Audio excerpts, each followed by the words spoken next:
Boa noite, muito orgulho, dando início a mais uma live do IARGS, neste mês comemorativo à criação dos cursos jurídicos no Brasil. Hoje nós receberemos o Dr. Marcelo Bertolucci, que é associado do IARGS e foi presidente da OAB do Rio Grande do Sul. E ele vai falar, boa noite, Dr. Marcelo, já está ingressando aqui conosco, boa noite a Terezinha e o Dr. Leonardo Lamacchia. Eu já vou convidar de pronto o Dr. Leonardo e o Dr. Marcelo a participarem. Vamos ver se eu consigo dupla solicitação. Vamos ver se vai dar certo.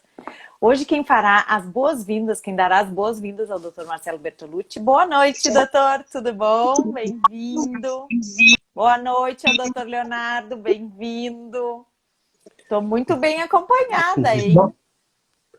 Muito boa noite, doutora Ana Prats. É uma honra, uma alegria muito grande. Muito boa noite, nosso prezadíssimo conselheiro, doutor Leonardo Lamacchia, vice-presidente do nosso IARGS. Fico muito feliz com o convite para que juntos possamos conversar. Boa noite, então, bem-vindo ao doutor Leonardo, bem-vindo ao doutor Marcelo.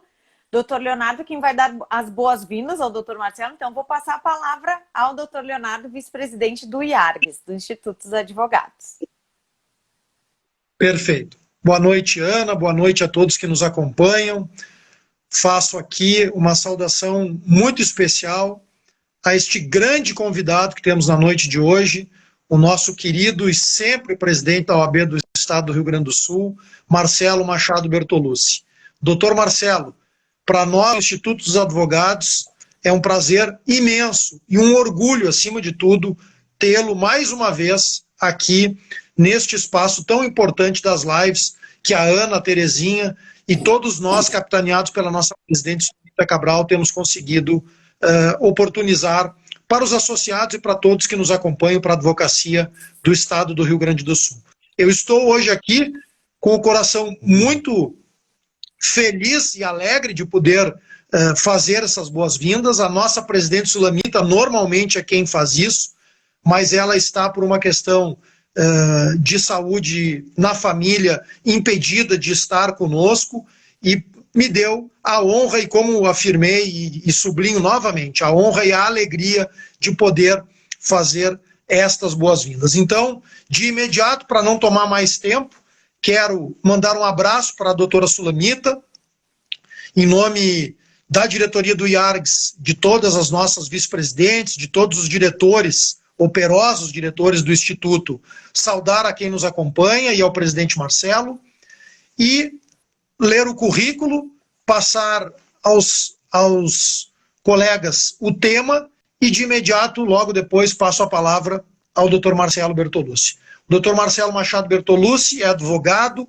associado do Instituto dos Advogados, ex-presidente da Ordem dos Advogados do Brasil, do Estado do Rio Grande do Sul, gestão 2013 e 2015, conselheiro federal da OAB na gestão 2016 e 2018, professor da Escola de Direito da PUC e doutor em Ciências Criminais. O Dr. Marcelo Bertolucci vai nos brindar com um tema absolutamente atual e importante: os direitos da cidadania e o advogado no constitucionalismo brasileiro. Neste momento, querida Ana, queridos colegas, neste momento onde mais do que nunca nós precisamos luzes sobre os aspectos do constitucionalismo brasileiro. Vivemos uma crise nacional, onde o Supremo Tribunal Federal é um dos atores desta crise, tem muitos dos ministros agido na cena pública e política, e, portanto, o tema é muito atual. E nós, especificamente no estado do Rio Grande do Sul, vivemos a maior crise que a advocacia gaúcha já experimentou.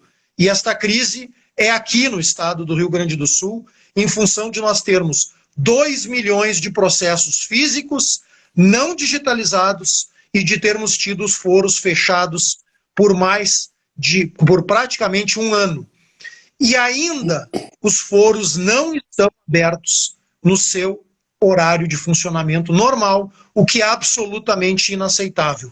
O doutor Marcelo vai falar de cidadania e de constitucionalismo, e por isso que eu fiz esta abertura, mostrando a crise que a advocacia gaúcha vive e também a cidadania não está recebendo a prestação jurisdicional por meio dos profissionais do direito, que são os advogados, e o constitucionalismo por tudo que estamos vivendo no Brasil. Então, eu afirmo a todos que estão nos acompanhando que será uma noite muito proveitosa. Todas as vezes em que tive com o presidente Marcelo, sempre aprendi muito e hoje, mais uma vez, teremos a oportunidade de aprender com este grande advogado e com o nosso sempre presidente da OAB do Rio Grande do Sul, Marcelo Machado Bertolucci. Muito obrigado, doutor Marcelo. A palavra é sua. Muito obrigado, doutor Leonardo, pelas gentis palavras. Eu agradeço a todos os presentes na nossa live. Renovo a saudação à sua pessoa, à nossa presidente, doutora Sulamita, a toda a diretoria do nosso IARGS, aos associados do IARGS, justamente em um mês tão simbólico que é o agosto, mês do advogado e também mês da magistratura. O dia 11 também nos reúne e o IARGS, como entidade promotora das carreiras jurídicas, é um ponto de união. Minha saudação à doutora Ana Amélia Prats, nossa diretora de integração, que faz um belíssimo trabalho, e o meu agradecimento e meus cumprimentos à jornalista Terezinha Tarcitano, que tem encantado a todos nós com um trabalho jornalístico que salta aos olhos pela qualidade. Nas diversas vezes que eu me encontro com o Dr. Leonardo Lamacchio, que é motivo de muita alegria pessoal, não há como não rememorar, Dr. Leonardo, tudo aquilo que nós vivemos desde o ano de 2007. E, portanto, a partir das duas gestões magistrais do nosso presidente Cláudio Lamacchia, não há como não recordar os seus conselhos, a sua sabedoria, quando eu tive a honra de presidir a nossa SEDAP, lá no longínquo 2011, no 2012, não foram poucas as vezes que nós juntos construímos e que eu fiquei muito honrado e feliz dos seus conselhos. Quando tivemos oportunidade de juntos conduzirmos a ordem em 2013 até 2015, poderia citar vários temas, mas recordo aqui do nosso trabalho comum e da participação do doutor Leonardo na questão da ação para rediscutir a dívida do Estado, ação proposta pelo presidente Lamacchia e por nós também movimentada, e no tema estrutural, estruturante dos depósitos judiciais. Foi do Rio Grande que saiu a ação direta de inconstitucionalidade para o Conselho Federal rumo ao Supremo Tribunal Federal. E agora, doutor Leonardo, e essa talvez seja uma das grandes satisfações de um ex-presidente, ver a ordem evoluindo sob a condução do nosso presidente Ricardo Breyer, com tantos temas capitaneados pelo nosso conselheiro Leonardo Lamacchia. Falo aqui dos dativos, falo da questão do retorno às atividades presenciais da advocacia, falo da inauguração recente de vários espaços de coworking e do indispensável e muito bem-vindo convênio com o IP Saúde. Poderia listar outros tantos temas, mas ver a ordem evoluindo, tão bem capitaneada pelo presidente Ricardo, e com a contribuição efetiva do doutor Leonardo, que traz em si uma qualidade absolutamente merecedora do nosso aplauso, é um momento de grande alegria. Nada é melhor do que ver a instituição evoluindo. Bom, eu vou... Muito obrigado, doutor Marcelo. Já tinha lhe passado a palavra, né? Mas, diante da sua ação, eu quero agradecer muito as gentis palavras, fruto muito mais da nossa amizade construída no ser, com sonhos e lutas comuns. Muito obrigado, mas quero deixar o registro aqui.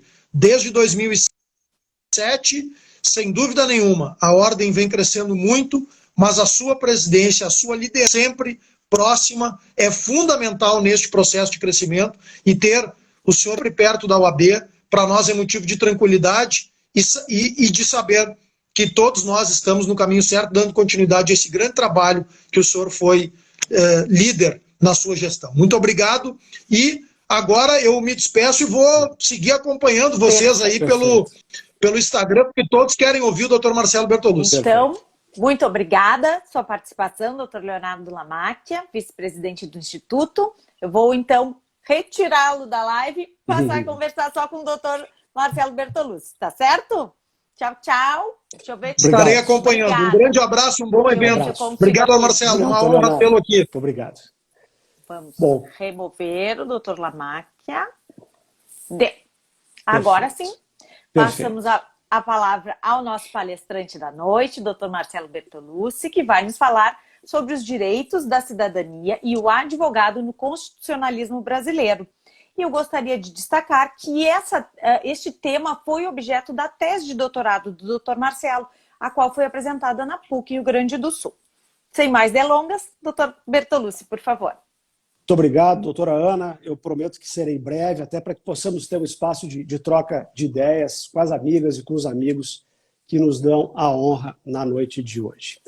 Quando nós falamos sobre o tema cidadania e a relação deste tema com a advocacia, de uma forma bastante breve, quando nós percebemos justamente na configuração das democracias ocidentais, os temas ligados à cidadania, eles acabam ganhando diversos conteúdos. O termo cidadania não é um termo de fácil definição e de encerramento de definição, ao contrário. Né? É bem verdade que no Brasil nós temos a expressão cidadania compondo, né, o arcabouço da Constituição, com a abertura do texto dentre os princípios fundamentais, e depois o termo, melhor dizendo, citado 6 vezes durante o nosso texto constitucional. E embora quando nós imaginemos a questão da cidadania, possa vir à nossa mente institutos como o mandado de injunção, habeas corpus, habeas data, que são instrumentos que servem, dentre outros, ao seu exercício, o termo cidadania nos remete a uma ideia muito mais abrangente, a ideia ligada aos direitos e aos deveres fundamentais protegidos pelo Estado democrático de direito. A história nos mostrou, desde a Roma Antiga, que o termo cidadania designava basicamente os direitos políticos que determinadas pessoas detinham e podiam exercer na sociedade romana. Então, embora a história nos mostre que os romanos eram livres, seriam livres, né, considerados cidadãos, havia, desde Roma, uma separação entre plebeus, patrícios, né, sendo que somente os patrícios monopolizavam os cargos públicos e os direitos políticos. Portanto, desde Roma e durante a República, né, de 509 a.C. até 27, ainda que o principal órgão fosse o Senado romano, os cargos vitalícios, desde Roma, competiam exclusivamente aos patrícios. Esse cenário começa a mudar, e aqui eu vou ser brevíssimo, com o perdão da minha rápida passagem, com as expansões militares e comerciais. Portanto, os plebeus eles adquirem alguma força econômica para ingressarem na vida social. E, por incrível que pareça, foi a lei das 12 tábuas, lá em 462 a.C., que há, a partir dali, uma infiltração, no bom sentido da palavra, dos plebeus nos espaços de poder. Porque a lei eliminava diferenças de classes, sujeitando todos os cidadãos aos mesmos direitos e deveres.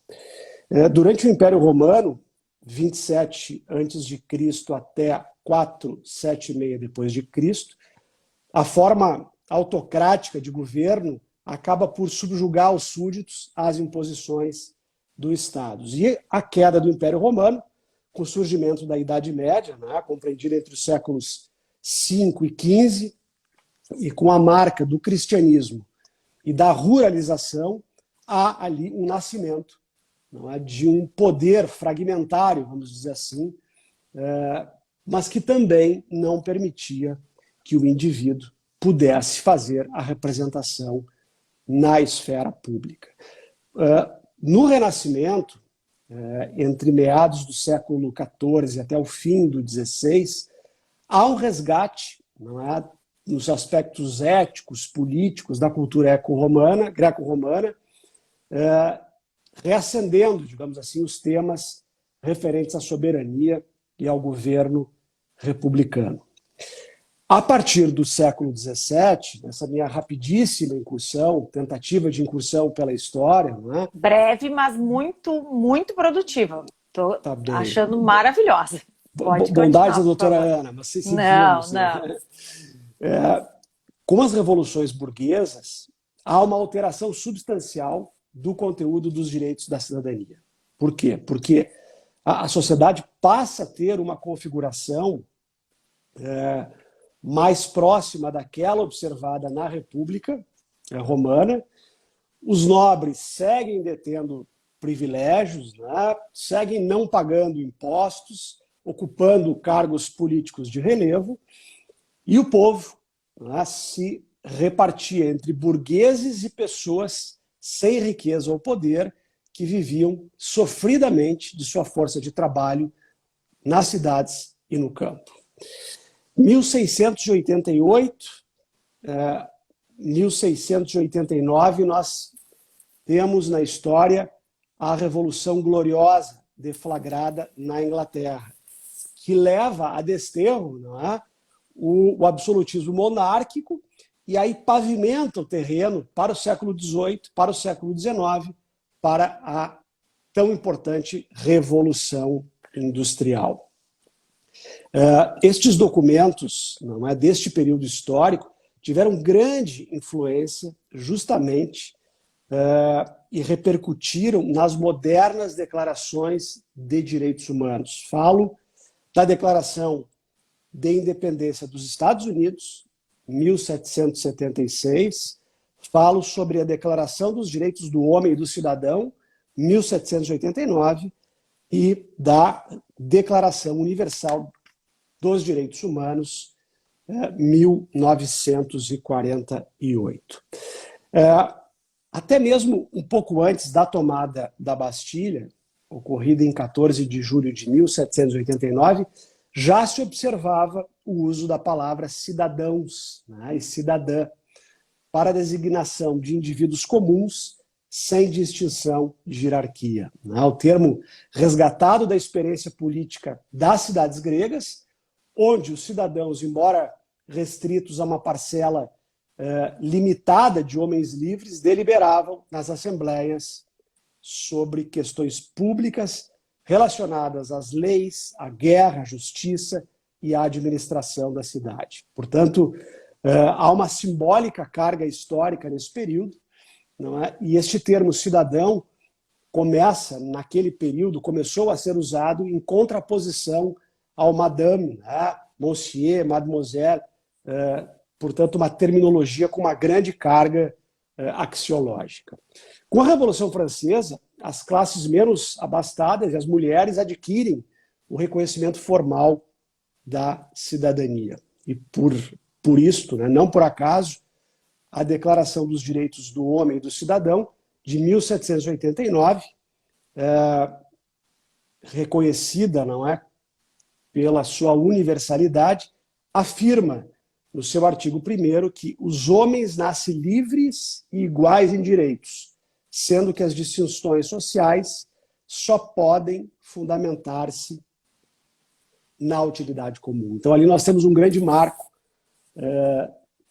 do arcabouço cidadão da humanidade.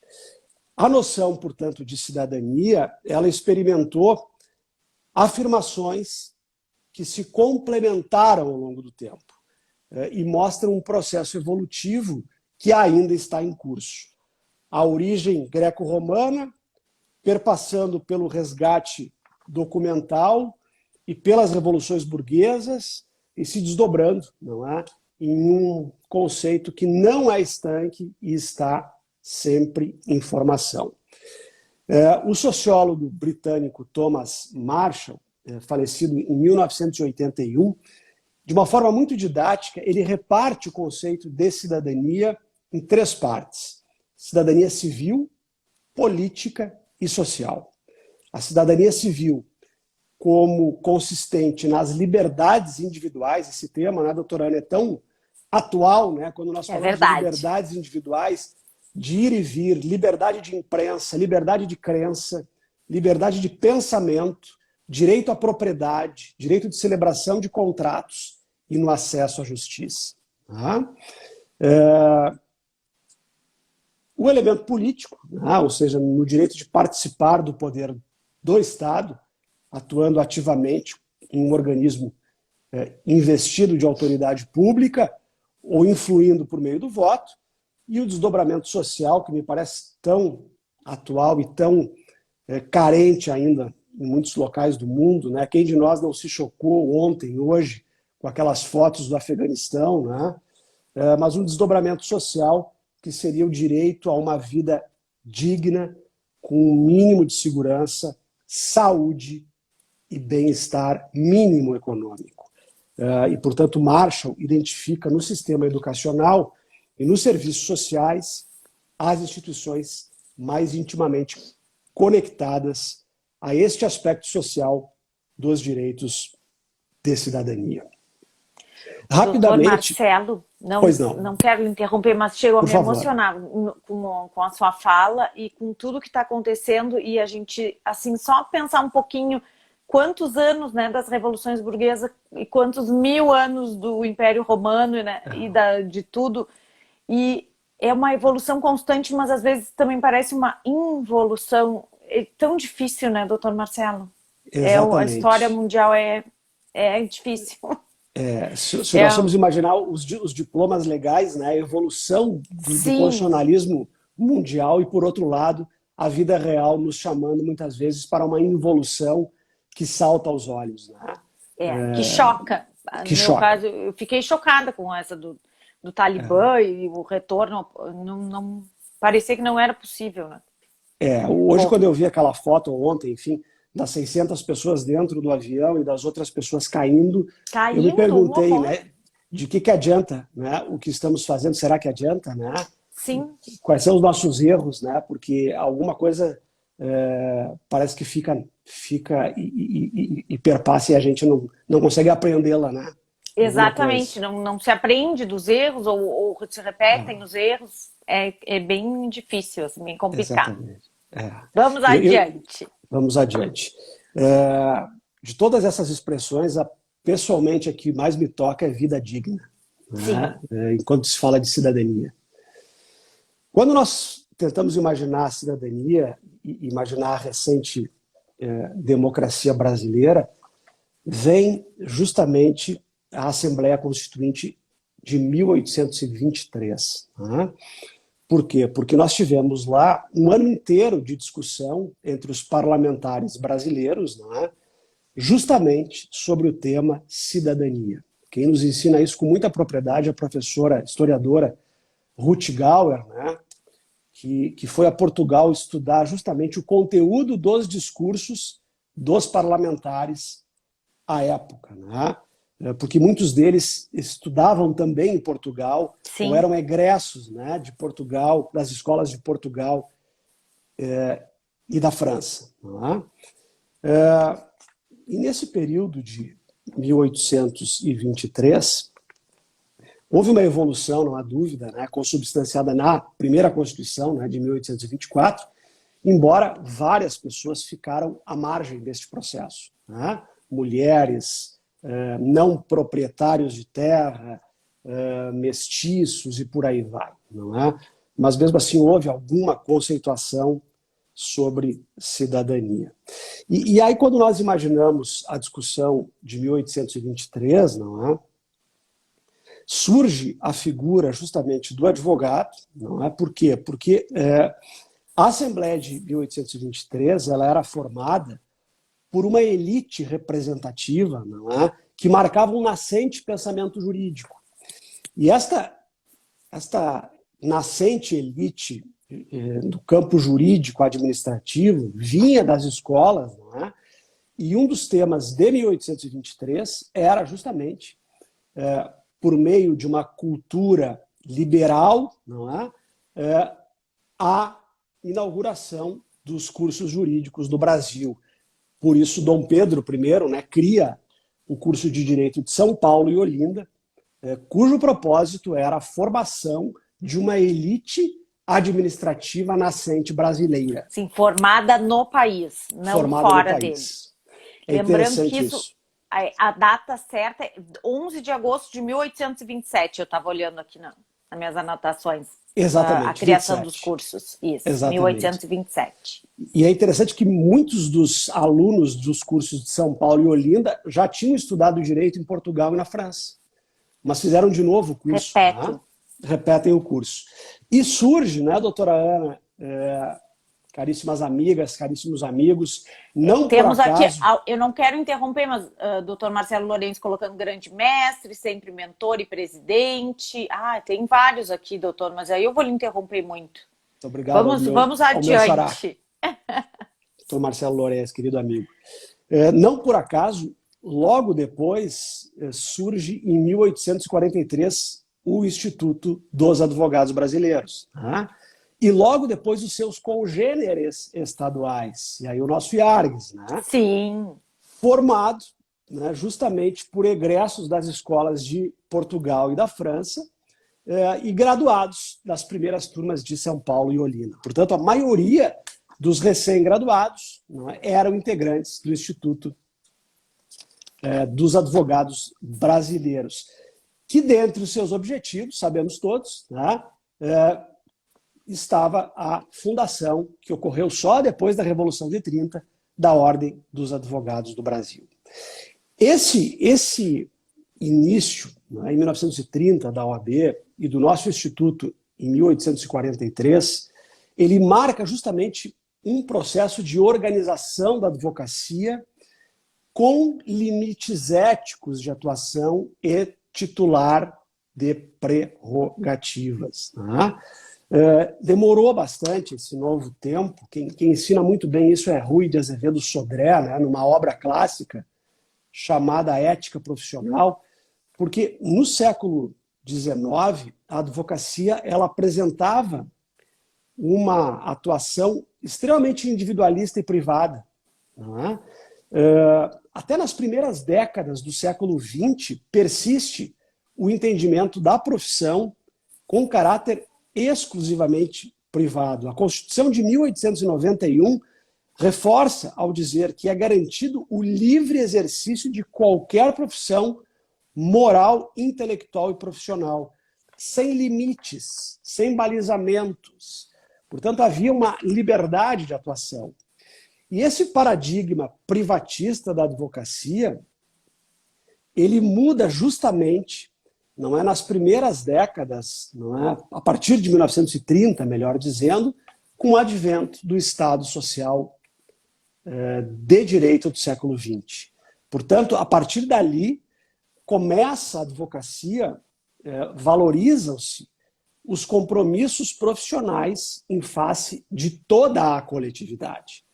E, portanto, o advogado ele se descola um pouco daquele mistério eminentemente privatista, não é? E passa a exercer, e isso é importante que as novíssimas gerações escutem. Eu tenho muita preocupação, às vezes, quando percebo a atuação de colegas advogados sem a compreensão cidadã do nosso ofício. Não é? E com perdão da sinceridade aqui, né? Eu penso que este é o nosso grande elemento de atuação, ou seja, o advogado exercendo uma função dúplice, como mandatário, não é? Mas ao mesmo tempo com obrigações para com a coletividade. E, portanto, a ideia de munus público orientada para os interesses coletivos. E aí, recordo sempre da expressão do nosso sempre presidente Cláudio Lamáquia, de um lado, prato das nossas prerrogativas irrenunciáveis e negociáveis, que tem a mesma intensidade dos nossos limites éticos profissionais. São inexigíveis prerrogativas por nós quando nós não cumprimos a nossa carta deontológica. Essa nossa mudança de caráter, não é? Eu vou aplaudir, que nem o doutor Leonardo está fazendo aqui. Muito obrigado, bondade. Sem querer me estender muito mais, mas já me encaminhando para a parte final, para que a gente possa conversar, né? Esta mudança de caráter privatista para mandatários com função coletiva passa a ligar a advocacia a conceitos absolutamente interligados, como função social, liberdade, cidadania, dignidade da pessoa humana, obrigação de zelarmos pela ordem jurídica, né? E aí vem a frase do célebre Rui Barbosa, né, que eu gosto muito, de que os verdadeiros defensores da liberdade são os amigos mais sinceros da ordem, que é a sua necessidade suprema. Ninguém pode bradar, por liberdade plena, sem noção de limites, de direitos e deveres, de uma forma equilibrada. Né? E aí, então, Rui de Azevedo Sodré, né, na sua clássica obra, nos ensina que a liberdade de atuação do advogado ela só pode ser assegurada no âmbito de um Estado democrático se ele estiver verdadeiramente comprometido com direitos fundamentais dos seus co-cidadãos, não é, que são os detentores, sim, do poder. Todo o poder emana do povo, não é? E em seu nome é exercido. Portanto, a função social da advocacia ela alarga-se enormemente ao seu incremento institucional e à amplificação dos direitos de cidadania.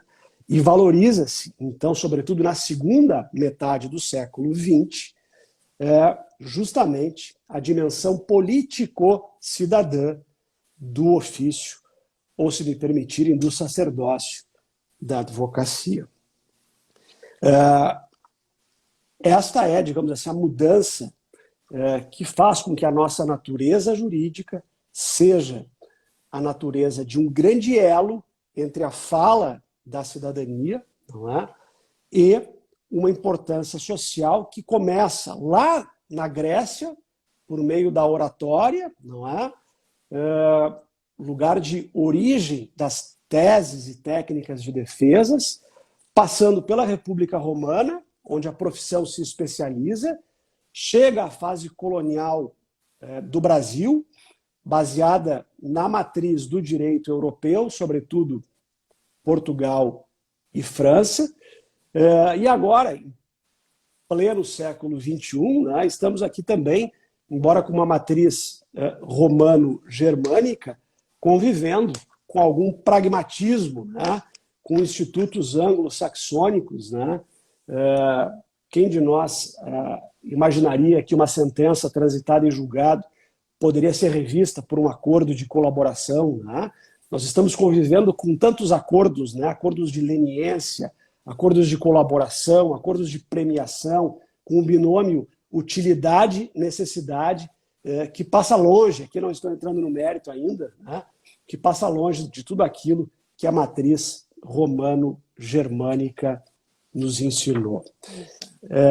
Eu me encaminho para as palavras finais, né? Traduzindo aqui a sempre sábia expressão de Paulo Bonavides, né? Quando fala sobre a carga axiológica do artigo 133 da Constituição. Né? Diz Bonavides justamente que a advocacia e o seu lugar constitucional outorgam uma imunidade irrenunciável ao advogado, proclamando-lhe implicitamente a elevação à categoria de órgão independente, mas de integrante do sistema de justiça. Portanto, órgão independente na administração da justiça, titular de funções indispensáveis para a guarda do direito. Sobre a dimensão do artigo 133 da Constituição, aponta o célebre Paulo Bonavides justamente que, para a livre advocacia, como princípio constitucional, está a estrutura da própria ordem jurídica. O legislador de 88 nada mais fez do que positivar um valor essencial que já atravessava a sociedade brasileira antes mesmo da sua inscrição na lei maior.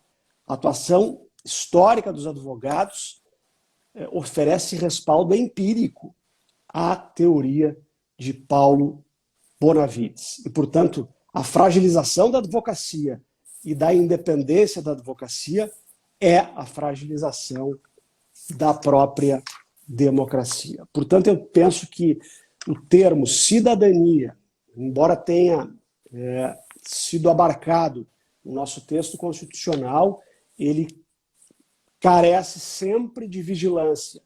Vigilância dos poderes constituídos, das instituições independentes de justiça e vigilância do povo, que tem na advocacia, seja privada, seja pública, o poder de fala e de exercício, buscando prestações positivas por parte do Estado constituído, mas também buscando prestações negativas para que não hajam interferências ilegais nas cargas e direitos individuais. Penso que o nosso dever e o dever das novas gerações é que zelemos todos pela cidadania livre, com poder de fala, mas uma cidadania que busque a paz social e uma grande concertação coletiva. Nós precisamos de serenidade, precisamos de equilíbrio, precisamos deixar as nossas paixões um pouco de lado em prol de dias melhores. Me preocupo muito quando nós não afirmamos o nosso caráter coletivo. Nós somos vocacionados para a relação empática com o outro e penso que a advocacia é um ofício sagrado que nos possibilita o acolhimento e, sobretudo, a afirmação empática de estar no lugar do outro e obrarmos para o outro e pelo outro. Muito obrigado e perdoe se eu me estendi. Parabéns, maravilhoso. Maravilhoso, obrigado, doutor Marcelo. Eu agora, então, me permito... Não se entendeu, são 8h37, 20h37, está super bem. Agora perfeito. A gente vai conversar um pouquinho. Vou começar com a doutora Flávia Falcão, que está colocando aqui. Que exposição abrangente, profunda e acessível ao mesmo tempo. Muito clara. Doutor Leandro Rosado, parabéns pela aula, querido amigo Marcelo. Uma explanação clara, argumentos lúcidos e um orador sempre equilibrado. Terezinha colocando, parabéns pela aula. Eu vou mexer um pouquinho aqui na tela, vou segurar o celular para não tremer muito, porque eu tenho que voltar aqui para algumas... Vou primeiro no Dr. Rafael Canterge, que coloca que o IARGS incansável na missão de propagar a cultura jurídica, cumprimentos ao Instituto e ao presidente Marcelo, que segue tendo manifestações com conteúdo e didática. Depois seguimos com a doutora Claride Quitolina, que coloca uma verdadeira aula. E em seguida o Dr. Rafael Canterge, em ambientes com tantas falas vazias e de improviso, saudoso de palestras como a do presidente Marcelo. Em seguida a doutora Claride coloca que concorda inteiramente com o doutor Canterge. Doutor Avelino diz que ouvir o doutor Marcelo é sempre um privilégio. Vamos ver que a Terezinha está me colocando mais alguma coisa aqui. Agora eu vou para frente aqui de novo, destacando a presença da doutora Líbia Suzana, do doutor Leonardo Lamacchia, da doutora Claride Quitolina, que coloca também uma alegria poder ouvir nosso sempre presidente Marcelo, um grande líder. Doutora Fátima Paludo, colocando são dois grandes advogados, isso lá no início, quando estava indo o doutor Leonardo conosco. Vamos ver. Acho que por aqui ficamos. Muitas palmas, muitas saudações. Muito obrigado pelo carinho, pela amizade, pela aqui, bondade de todos. A Camila Fernanda Padilha, excelente explanação, professor. E o doutor Leonardo Lamacchia colocando, parabenizo pela brilhante exposição. E pergunto ao presidente Marcelo se ele acha que a tendência da escola romano-germânica e anglo-saxã utilizarem conceitos comuns. O que o senhor acha da tendência das escolas? Isso. Importante a pergunta do doutor Leonardo.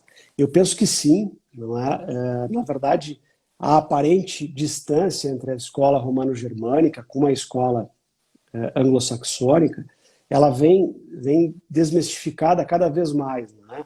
O próprio super princípio constitucional do devido processo legal, ele tem a sua origem na escola anglo-saxônica. E a escola romano-germânica acolhe o princípio do devido processo legal, que funciona como um verdadeiro guarda-chuva, com perdão aqui da imagem, e que abriga outros tantos princípios, como motivação, ampla defesa, contraditório, publicidade. Não é? Então, cada vez mais as escolas elas passam a conviver. Não é? Claro que há alguns espaços ainda, não diria de conflito, né, mas de difícil convivência, né, como, por exemplo, quando nós pensamos nos cânones, né, nos princípios tradicionais de irrenunciabilidade, indisponibilidade, né, todos esses princípios que nós aprendemos a conviver, eles vêm relativizados pela lógica, não é do ganha-ganha, não é da barganha, do plea bargain, né? E aí vem a cena do filme americano, né, norte-americano, quando o promotor e advogado se encontram na escadaria do tribunal e negociam a pena. Né, e lá naquela escadaria falta só puxar o cartão de crédito para fazer o pagamento da multa na maquininha. Né? Então, há alguns momentos ali de estresse entre as duas escolas. Mas cada vez mais, me parece, que nós estamos aprendendo, não é a utilizar, inclusive em favor do interesse público, não é, princípios da escola anglo-saxônica, convivendo com as indispensáveis ampla defesa, contraditório, etc, etc, etc. O que é um termo de ajustamento de conduta? O que é um acordo de não persecução penal? O que é um acordo de leniência formulado pela pessoa jurídica? Não é? O que é uma colaboração premiada? São institutos que trazem uma simbiose, não é, entre esses dois mundos, vamos dizer assim, que são cada vez mais próximos, e trabalhamos, né, em rádio AM e FM. Os mais jovens não vão saber o que é rádio AM e FM, né? Mas os jovens há mais tempo, como eu, vão identificar. Nós estamos em AM e FM trabalhando juntos, mais ou menos isso. O futuro do direito no Brasil, então, é juntar as duas escolas, a anglo-saxônica e a romano-germânica? Eu penso que sim. Nós estamos todos aprendendo, né, a renunciar, estamos aprendendo na vida profissional a compor, estamos aprendendo a buscar outros espaços de atuação distantes do Poder Judiciário quando for necessário, né, e possível. Estamos deixando de lado, penso, ainda que lentamente, doutora Ana, as nossas lanças, as nossas armas, né, Sim. E compondo muito mais. Né? Eu digo, reproduzo aqui uma frase do caríssimo Daniel Santoro, né, que é um grande profissional, né, voluntário, um dos gestores da ONG Parceiros Voluntários, né, e ele diz com muita clareza, né, eu não quero mais ter razão, né, ter razão e ganhar a causa está ficando nesse século XXI alguma coisa que às vezes dói no ouvido. Não soa bem, é verdade. Já soa melhor, né? Então já, temos que muito melhor. Construir juntos. Né? Se a gente não dissesse para o cliente que era causa ganha, não ganhava o cliente. Eu aprendi assim, doutora. Eu acho que eu vou ter que ir, sei lá, para os Estados Unidos ou para Portugal fazer outro curso de direito para aprender tudo de novo. Então, a verdade nunca está de um lado só, né? Então... E temos que ter um discurso mais construtivo, mais abrangente, procurar, né, realmente fazer que as pessoas conversem e consigam se entender, sem uma briga tão grande, de repente, durando um processo 20 anos, 30 anos. Exatamente. E as instituições estão fazendo isso, né? A nossa Ordem Gaúcha foi pioneira nesse tema também, né? A gestão do presidente Lamáquia, lá em 2007, o Ministério Público com o Mediar, né? Aberto à cidadania, né? Com o canal aberto, o Poder Judiciário também, né? Então, essa construção, ela é... Todas as partes estão buscando essa melhoria. Eu acredito que seja uma melhoria do direito. Vai vir para o melhor, não para o pior. E para a nossa saúde também faz bem, né? Sim, faz bem.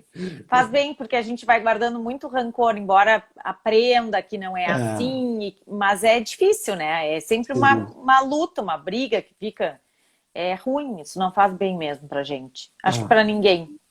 Sem dúvida. Doutor Marcelo, bom, antes do senhor falar as últimas, né, as palavras finais, a finalização, eu queria só dar alguns recadinhos do Instituto para essa semana. Por favor. Então, gostaria de destacar que hoje nós temos no site do Instituto o artigo publicado pelo desembargador federal Thompson Flores, com o tema O Legado do Julgamento de Nuremberg. Na próxima quinta, teremos live, também em comemoração à criação dos cursos jurídicos no Brasil, que vai falar sobre as atualidades sobre ser advogado previdenciarista. Quem vai palestrar é o doutor Alexandre Triques. E também queria destacar que já temos 719 inscritos no YouTube, 2.972 no Instagram, 543 no Twitter e 3.244 no Facebook, que são as redes sociais do Instagram, do IARGS. Peraí, me atrapalhei, desculpem. É que a Terezinha colocou aqui o artigo, acho que é isso que ela colocou, que está disponibilizado no site e no blog do IARGS. O artigo do Dr. desembargador Thompson Flores, então, está no site e também no blog do Instituto. Acho que era isso que ela queria que eu falasse. Bom, convidamos a todos, então, para a próxima live da quinta-feira, dia 19 de agosto, com o Dr. Alexandre Triques. E agora eu passo a palavra ao Dr. Marcelo Bertolucci para finalizar a live de hoje. Perfeito. Destacando só aqui a presença da doutora Isabel Beck, que é também diretora do Instituto, está ingressando agora. Bem-vinda, doutora. Saudando então a doutora Isabel, mais uma vez, e todo o corpo diretivo do nosso IARGS, eu registro a minha honra, a minha alegria. O IARGS, muito além de uma instituição que realiza com maestria promoção cultural das carreiras jurídicas, ele tem, né, um papel histórico justamente na abertura de um novo ciclo cidadão no nosso país. Não por acaso, através do Instituto dos Advogados Brasileiros, Sim, e os seus congêneres estaduais, e aí vem o nosso IARGS, nós percebemos a história fornecendo muitos exemplos, não só do debate sobre cidadania, mas da instrumentalização.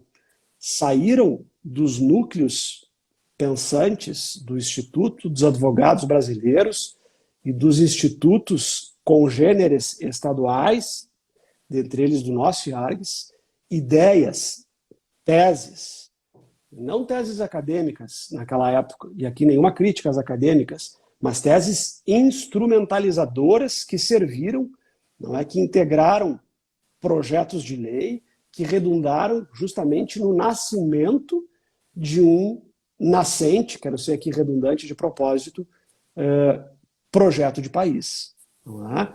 E a evolução legislativa, ela ocorreu muito no Brasil por força destas reuniões, dessas pessoas que eram pessoas forjadas em um ambiente libertário, não é? De educação europeizada, vamos dizer assim, mas que tiveram o desprendimento de arregaçar as mangas, deixando, né, Paris, deixando Lisboa, deixando Coimbra, para fazer um país. E essas pessoas fizeram um país, e a maioria deles eram voluntários, assim como os nossos integrantes do IARGS o são, assim como os voluntários o são na OAB. Eram voluntários. E com todo respeito àqueles que não fazem voluntariado, só é voluntário aquele que tem, né, na sua alma, voluntário para qualquer atividade, né? sim. Para qualquer atividade, aquele que tem na sua alma, no seu coração, o desejo de algo mais, né? O desejo de sairmos do lugar comum para que essas cenas horrendas que todos nós assistimos, né, do Afeganistão, possam, quiçá, para as novas gerações não existirem mais. Né? Talvez eu esteja aqui sendo ingênuo, não é utópico, mas não é possível que nessa quadra civilizatória nós não tenhamos a capacidade de autoindignação, buscando uma atuação que pode ser no nosso microcosmos, no nosso cotidiano, fazendo o nosso melhor na nossa realidade. A soma dos nossos melhores, com perdão aqui da frase mais do que conhecida, me parece que ela é uma força propulsora para aquilo que os sociólogos chamam, né, de força das tribos, não é? A força da comunidade, do grupo, para que o mundo possa ser menos excludente e que possa ser mais inclusivo, que respeite cargas e direitos individuais civilizatórios, que não tem cor, que não tem raça, que não tem credo, que não tem partido político, que não tem ideologia, que tem aquilo que de mais sagrado existe, que é a condição de seres humanos. E essas pessoas do Afeganistão, elas são tão seres humanos do que qualquer um de nós. Portanto, que possamos seguir, cada um de nós, nos nossos limites, bradando por mais civilização, por mais dignidade, por mais vida digna, porque a vida real, a vida cotidiana, ela é muito mais importante do que os diplomas legais ou do que o direito constituído por alguns, dentre eles nós. Nós temos que ter a noção que somos, sim, estes alguns. E aqui eu não falo no sentido pejorativo, eu falo no sentido de chamar a cada um de nós as nossas responsabilidades para que possamos dormir em paz, sem ver essas cenas que tanto nos agrediram e nos agridem. Muito obrigado. Doutor Bertolucci, quem agradece sou eu, em nome da doutora Sulamita, de toda a diretoria do Instituto dos Advogados. Mais uma vez, repito as palmas aqui do doutor Leonardo Lamacchia. A Kalin colocando aqui, nosso sempre presidente dando show, excelente live, obrigada pela aula. Doutora Marineida também colocando que parabéns pela sua humanidade, competência e abordagem. A doutora Isabel Beck, já falei, Terezinha, que ela está aqui na live, já dei as boas-vindas a ela, que ela está me recordando aqui. Eu estou emocionada porque são momentos difíceis que a gente vive, que a gente assiste, às vezes a gente não quer nem participar disso, mas não tem como fugir, né? Liga a televisão, olha o celular, já vê essas coisas tão chocantes e tristes, e que a sua fala e a nossa live, modestamente, possa contribuir para um mundo um pouquinho melhor, como o senhor disse, com mais inclusão, menos exclusão, e com respeito, e que também a gente tenha coragem para seguir em frente. Exatamente. Tá, às vezes, bem difícil. Muito obrigada, doutor Marcelo Bertolucci. Já fica aqui o nosso convite para uma próxima live, com um assunto, quem sabe, não assim tão emocionante, emotivo como hoje. Eu acho que é pelas circunstâncias também que a gente está falando, né? Porque o assunto nem era para ser emotivo, era para ser um assunto instigante. E agradecer, a minha palavra é essa. Muito obrigada. Fica o convite para a próxima live e também fica o convite para a live da próxima quinta. Todo mundo acompanhando o doutor Alexandre Triques, que vai falar sobre atualidades, sobre ser advogado previdenciarista. Muitos parabéns. Uma boa noite. Não sei se o senhor quer falar mais alguma coisa. Uma boa noite, doutora Ana. Uma boa noite a todos os presentes. Fiquem bem, com saúde. Um abraço. Exatamente. Até breve. Saúde para todos. Tchau, Saúde. Tchau. Boa noite. Boa noite. Eu vou até dizer para a Kalin, também me emocionei. Saudades tuas. Um grande beijo. Beijo a todos. Uma boa noite.